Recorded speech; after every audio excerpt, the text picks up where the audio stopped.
आशीर्वाद दोगे। कई प्रकार से उनने बातें बताई। बोले महाराज पुत्र से किसको सुख हुआ? अगर पुत्र कुपात निकल जाए तो क्या माँ बाप को सुखी रखेगा?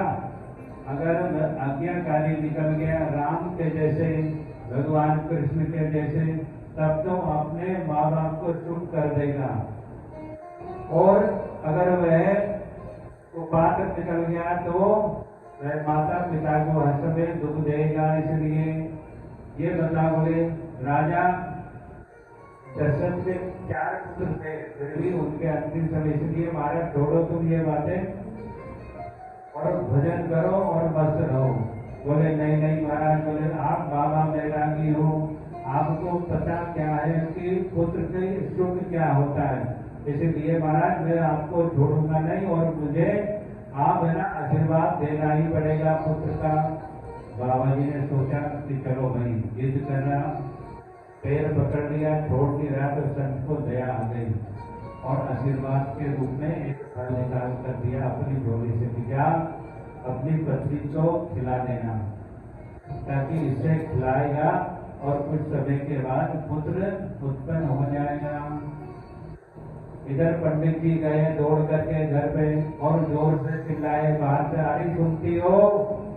पत्नी कोई काम कर रही थी, वह जोर से अंदर से कहते, अरे क्यों चिल्ला रहे थे, क्यों एड़ा रहे हो? बोले क्या कर दिया? कोई आज ज्यादा दक्षिणा मिल गई या कोई खजाना मिल गया?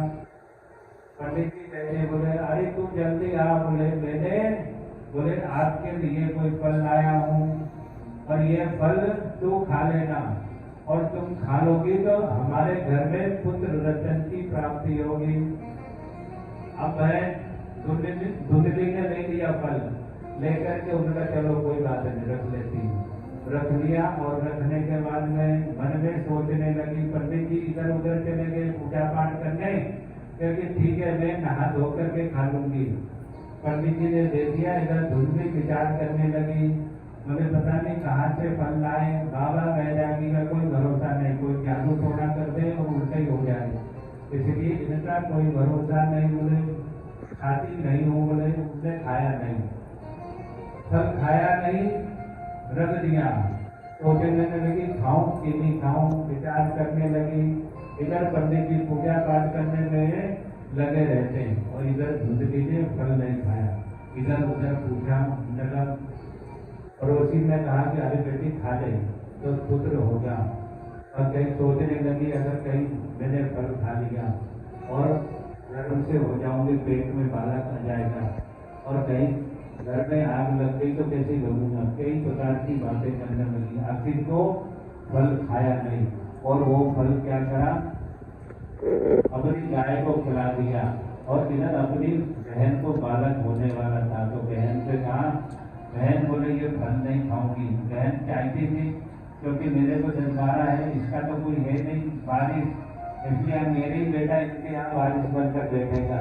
इसलिए बहन ने कहा भाई अरे बहन बोले छोड़ो, बोले इससे कोई बेटा होता है? लो बोले ये जो मेरे घर में जो बालक है ये तू ले लेना, तू अपना बालक बना लेना और तू भी रख लेना, और ये फल में खाए। बोले अब बहन जो फल था गाय माता को खिला दिया। बोले इसमें आजमाते हैं और अपन दोनों ऐसे ही रहते हैं।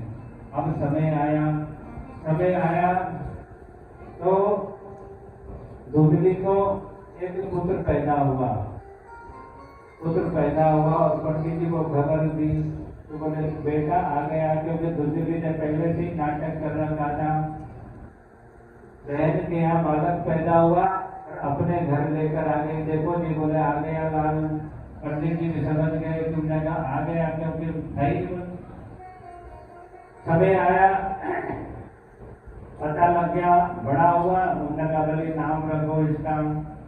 अब इधर 2 को भी 3 महीने के बाद में बड़ा सुंदर शरीर का एक बालक पैदा हुआ।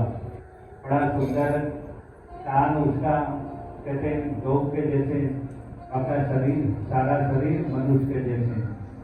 अब उन्होंने कहा नाम रख देता हूँ। तो महाराज जी ने, पंडित जी ने, आत्मदेव ने गाय का जो बछड़ा था बेटा था उसका नाम रख दिया गोकर्ण। और धुंधली के तो जो धुंधली कहते थे मेरा बेटा तो मैं नाम रखूंगी, उसका रख दिया मेरा नाम धुंधली है तो मेरे नाम राशि ही नाम रखूंगी, तो इसका नाम धुंधकारी। समय आया, बड़ा हुआ, इधर गोकर्ण बड़ा तो वह तो गुरुकुल में पढ़ने लगा, ज्ञान अर्जित करने लगा। और इधर धुंधकारी जैसे छोटा से बड़ा हुआ ना, स्कूल नहीं जाना, उल्टे सीधे काम करना, जाना भी तो बच्चों लोग को मारना, किसी को कुछ कर देना, कुएं में धका देना, इस प्रकार का वह अत्याचार करने लगा। करते करते माँ बाप परेशान हो गए, जहाँ भी जाए चोरी डकैती करे, माँ बाप परेशान हो गए। इधर गोकर्ण तो भगवान की कृपा से पढ़ने लिख करके होशियार हो गया, ज्ञानी हो गया, और इधर धुंधकारी वहाँ छल हो गया, बड़ा हो गया, चोरी करने जाए, कभी कहीं जाए, पीने खाने लगा, उल्टे पीछे पेशा ज्ञानी बन गया। देखते ही देखते पंडित जी भी दुखी हो गए, जो सामान था वो भी घर का बेचने लगा। बेचते बेचते, क्योंकि माँ प्रेम करती थी, कभी माँ से 1000 मांगे, कभी 2000, सब उल्टा सीधा काम करे। दुखी हो गए माँ बाप, दुखी होकर के इधर गोकर्ण तो भगवान का भक्त बन गया, और ये कहते छल बन गया। समय आया, पिताजी परेशान होकर के वह तो घर से निकल गया, उन्होंने कहा छोड़ो घर गृहस्थी, और चले भोजन करेंगे, भजन करेंगे, भगवत प्राप्ति करेंगे, क्योंकि उन्हें अपने बेटे से पूछ लिया था। बड़ा दुखी करता तो गोकर्ण ने बताया, बोले महाराज पिताजी ये जो देह है ये कोई काम की नहीं है, क्योंकि यह देह इस्तिमाम रुद्रे में भक्ति त्याज्या।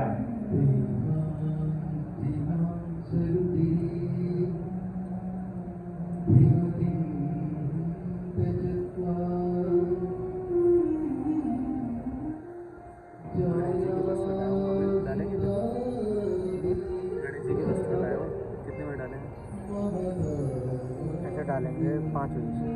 अरे महाराज ये जो शरीर है ना, ये भजन करने के लिए मिला, इसलिए सब कुछ छोड़ो छाड़ो, भजन करो, कहाँ चक्कर पर पड़े हो। वह अपने बेटे गोकर्ण की बात मान करके भजन करा।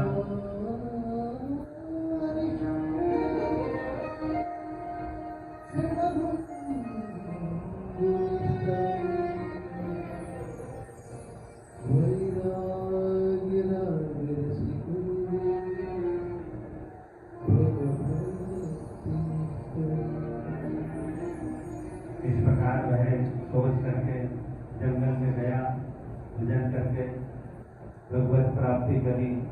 इधर माता जी रह गई, माता जी रह गई, माँ को परेशान करने लगा, कहाँ बोले पैसे जमाए, कहाँ पर क्या करा, माता को परेशान करने लगा। माता गुस्से में आकर के उन्होंने कहा अब तो कुछ रहेगी, क्या करूँ। वह रात में निकल गई और एक सूखे कुएं में जाकर कूद गई और वहीं प्राण त्याग दिए। इधर अकेला रहा, घर में माता पिता है नहीं, धुंधकारी अकेला था, खा पी करके मस्त रहना, 4 वेश्याओं को लेकर आ गया, अपने घर में ही रख लिया और उनके लालन पालन में ही लग गया, कभी चोरी करना, कभी कुछ करना। समय आया, एक किसी राजा के यहाँ गया और बड़ा माल लेकर आया, पत्नियों को दे दिया। पत्नियों ने रख करके मन में विचार करने लगी, मन में विचार करने लगी कि कहीं ऐसा नहीं हो कि राजा को पता लग जाए और राजा आए इसको तो ले ही जाए, क्योंकि हमें हमारे लिए दुर्दशा करें। तो इससे उन्होंने कहा कोई उपाय करो। विचार करा कि ये जब आएगा ना तो इसका पक्का इलाज कर दो, न रहे बांस और न बजे बांसुरी। इसलिए जैसे ही आया, खा पी करके वेश्या ने मंजा बोलते, खाट बोलते, बांध दिया और बांध करके धुंधकारी के मुख में जलती हुई लकड़ी का अंगारा डाल दिया, लकड़ी झूल दी, दम घुट गया, मर गया।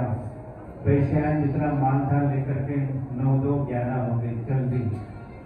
जैसी चली गई, अब इधर वेश्या चली गई, घर खाली हो गया, मरा तो बड़ा प्रेत बन गया, बड़ा प्रेत बन गया। इधर उधर लोगों को परेशान करने लगा, क्योंकि खाली घर भूतों का डेरा होता है, तो जिस घर में वह शमशान के जैसे ही होता है। मर गया। इधर गोकर्ण ने जब स्थिति देखी ना, तो पहले पिताजी के समय चले गए थे तीर्थ यात्रा पे, उधर पता लगा कि धुंधकारी मर गया, तो उन्होंने वही श्राद्ध रात दर्पण अर्पण कर दिया गया जी में। गया जी में दर्पण कर दिया, समय आया, उन्होंने कहा चलो जाकर देखता हूँ। गांव में आए और गांव में आकर के उन्होंने कहा कहाँ रुकना, क्योंकि हम संत महात्मा हैं, किसी के घर में क्यों रहे। तो उन्हें अपने वहीं जो पुराना घर था खाली था, वहीं बड़ा का पेड़ था, वहीं लगा दिया अपना आसन, कमंडल और आसन।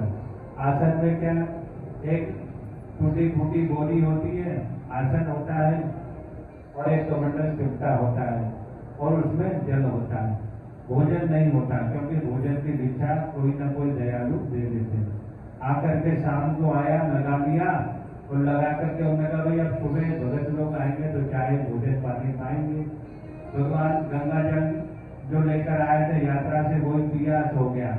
12 बजे हुई, जैसे ही 12 बजे वैसे ही वह धुंधकारी प्रेत के रूप में प्रकट हो गया। कभी हाथी बन जाए, कभी कुछ बन जाए, कभी कुछ बन जाए।